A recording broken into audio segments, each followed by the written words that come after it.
Assalamualaikum warahmatullahi wabarakatuh. Waalaikumsalam warahmatullahi wabarakatuh. Di sini perkenalkan nama saya Lasaka dan di sini saya akan menjadi profesi atau kewirausahaan menjadi game developer bagian desainer game. Ada tahu nggak sih desainer game itu apa? Desainer game itu adalah bagian dari tim pengembangan game yang bertanggung jawab untuk menciptakan konsep, mekanika, dan pengalaman bermain dalam sebuah game. Mereka juga fokus pada bagian game tersebut dimainkan, bagaimana cerita berkembang, dan bagaimana elemen-elemen dalam game saling terhubung untuk memberikan pengalaman yang menarik bagi pemain. Di desain game itu memiliki kelebihan ya. Yang pertama itu kreativitas tinggi, kamu bisa mengekspresikan ide atau gagasan yang melalui dunia virtual, karakter, cerita, atau gameplay. Yang kedua itu pekerjaan yang sangat menyenangkan. Bekerja di industri game sering dianggap hobi yang dibayar karena melibatkan elemen permainan dan hiburan. Yang ketiga itu potensi penghasilan tinggi. Dengan pengalaman dan proyek yang sukses, seorang desainer game dapat meraih penghasilan yang sangat baik. Di sini juga ada yang kekurangan juga di dalam desainer game itu, yaitu tekanan deadline. Di industri ini saya memiliki jadwal ketat, terutama menjelang perilisan yang bisa menyebabkan stres dan jam kerja panjang.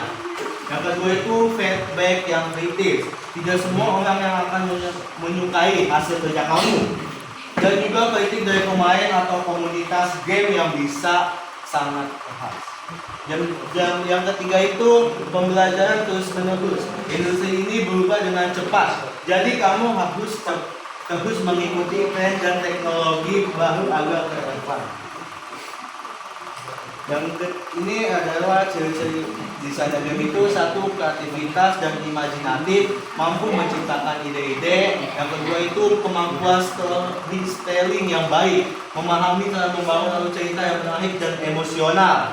Yang ketiga itu pemahaman tentang game design, menguasai prinsip-prinsip desain game seperti level, desain, balance, dan mekanisme permainan. Yang keempat itu kemampuan berkolaborasi, dapat bekerja sama dengan tim seperti programmer, artis, dan penulis.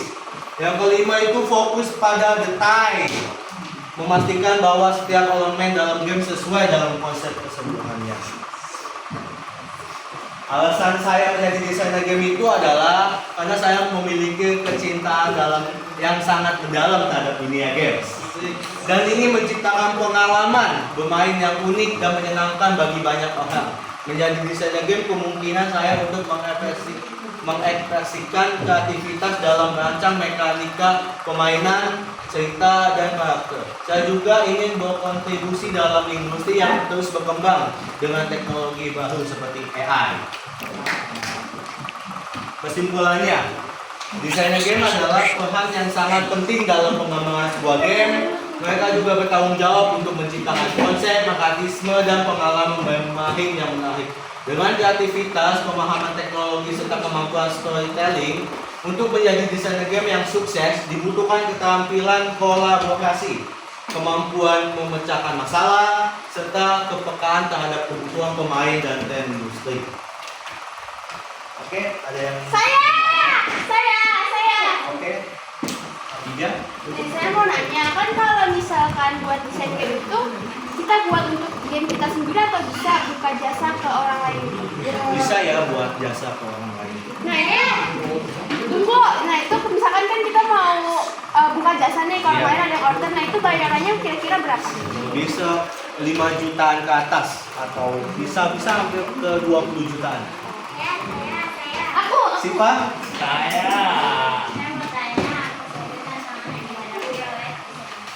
Tantangan dalam desainer game itu satu, mencipta masalah hak cipta atau plagiat. Biasanya kan banyak tuh plagiat ya. Yang kedua itu masalah tren dalam industri game ini. Yang ketiga itu masalah tekanan, deadline, dan anggaran. Udah? Berarti katanya gue. Dia kan? Gue. Menurut Pak Ad, untuk skill menggambar itu penting ya sih? Kalau menurut saya itu sangat penting ya, karena ini kan desain legal, sangat dibutuhkan desainnya yang sangat bagus. Untuk menciptakan grafik. Iya. Oke, nggak ada pertanyaan lagi. Sekian dari saya. Wassalamualaikum warahmatullahi wabarakatuh.